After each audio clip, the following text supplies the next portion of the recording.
Hi, my name is Terry Sipple, and this is the third of three videos for CDS Hooks. You'll notice if I go up here that I am at cds-hooks.org. This is not the HL7 standard itself. This is the corollary community website.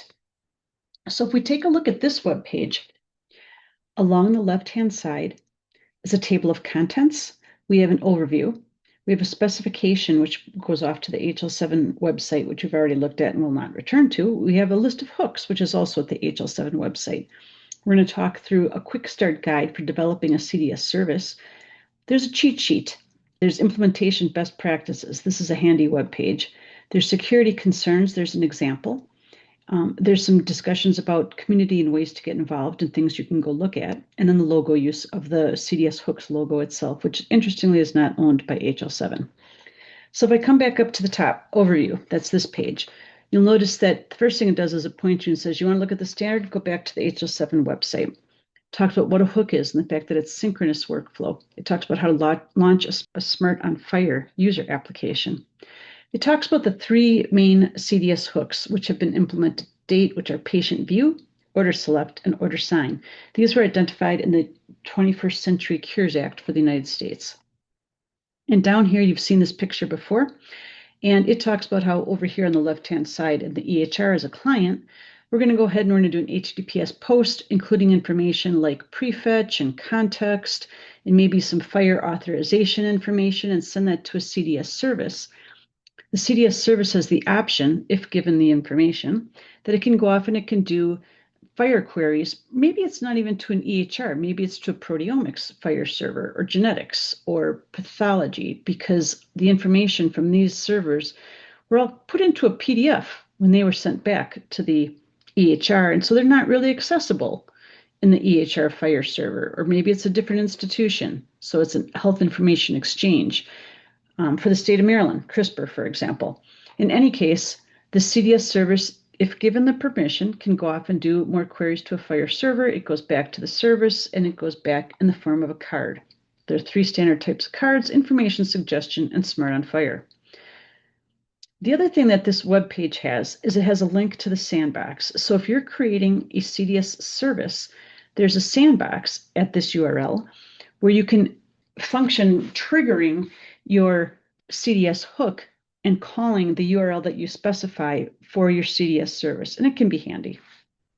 We're going to do this through the Winter EHR. Okay, let's go back over here to our table of contents. The specification for the standard itself takes us back to HL7, as does hooks. Let's go to Quick Start. We've already talked through this diagram, but this is actually a list. And if you go down this list, you'll notice that they're actually giving you a to-do list on how to build a CDS service. They'll tell you how to create an endpoint. They'll tell you how to respond for discovery. They'll walk through helping you think through if you need an information card or a suggestion card, or you want to return a card for Smart on FHIR app. And it'll go through and give all the different things that you need to do to make this work. It'll tell you how to configure it in the sandbox so that you can test it. If you're developing a CDS service, this can be a really handy to-do list. Let's go next to the cheat sheet. So this is a little different from the HL7 FHIR cheat sheet in that because the standard for CDS hooks is actually much shorter, they're able to put everything that's required and everything that's optional for the different kinds of cards and the different arrays and the different objects all onto a single cheat sheet. So this can be pretty handy sometimes.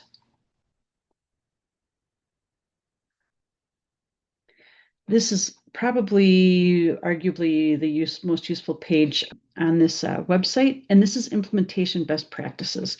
I don't know how this page was created, but I have a feeling that it was people who were helping to develop the standard and had gone off and done a bunch of prototyping within their healthcare systems, and they all came back together and said, well, what did you learn?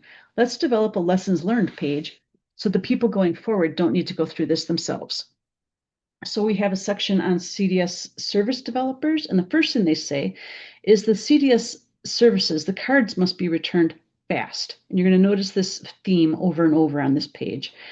It'll talk about guidance on the order of 500 milliseconds. It'll talk about using and optimizing prefetch.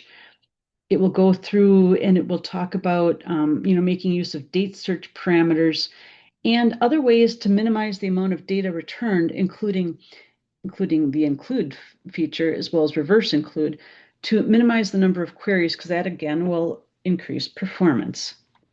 Talks about parallelization and caching, and I love this one right here. Never should a CDS service query for all observation vitals, because it will take forever and you'll get so much data back, it'll take forever to sort through it. It has another set of implementation considerations for CDS server developers. It talks about how you should provide your CDS service in a container, because not everything is going to be deployed in the cloud and some of it may be deployed locally. It will talk about some of the security features. It'll talk about running in silent mode initially, which means you don't put a block and allow people to get used to the CDS service and provide some feedback. So maybe it's a link on the side rather than a pop-up. Here we have some implementation details for CDS clients when you're incorporating the CDS client into the EHR. The very first one is support prefetching. Again, this is going to go to your performance. It talks about don't create new clinical workflows. Rather, use the CDS hook within the existing clinical workflows so you're not forcing clinicians to learn additional workflows. Here we have FHIR operation, talking about other ways to improve performance. You can go look that one up on the FHIR website. You know how to do that. Down here, we have health systems and other CDS hooks users. The very first one you'll notice is follow the 5 rights. Now we talked about the right time. CDS hooks primarily affects the right time in the workflow of the 5 CDS rights, although it also talks about the person. Right here, we have the right hook during the right workflow. It talks about avoiding calling CDS services unnecessarily. You can put some implementation information into your EHR, and if you can do a gross verification first and see if the CDS service is even going to apply. If it doesn't, then don't call it, because it's just going to take some amount of time. There's a way that you can filter out some of the CDS services unnecessarily. It talks about don't use interruptive alerts when at all possible, and certainly do not block people's workflow. I'm going to let you go through this web page in more detail, but this is worth spending some time on. We have another page here about security, and we'll spend a little bit of time on this later on the next one. This is a pretty thorough example. There's only one example in here. It's a CDS service request. So this is going from the EHR to the CDS service as a post, but it's for prescribing opioids for chronic pain. However, it's a pretty thorough one. And here there's everything from the context. There's the prefetch information requested down here. So it's a very thorough example, so it's probably worth spending a little bit of time on. This is also a useful page. It talks about how to get involved. One of the more useful things on here is talks about chat.phir.org and specifically the CDS hook stream.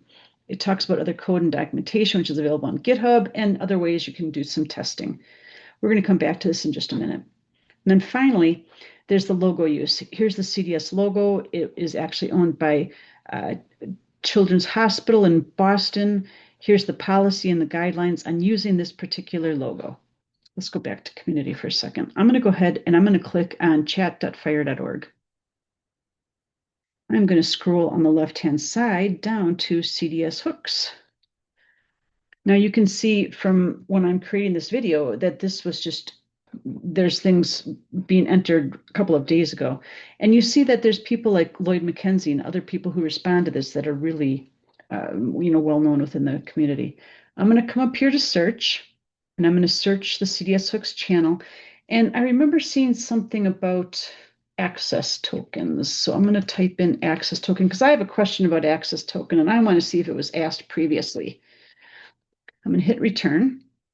And sure enough, there's lots of questions in the CDS hooks channel about access tokens, which are all within the last couple of weeks. And you see people like Graham Greaves responding to them. But the chances are, if you have a question, it's probably already been asked and answered. So I would always start here because you can learn a lot by looking through prior questions and answers in the phir.chat.org website. On that note, This is the end of this video, and have a great day. Take care.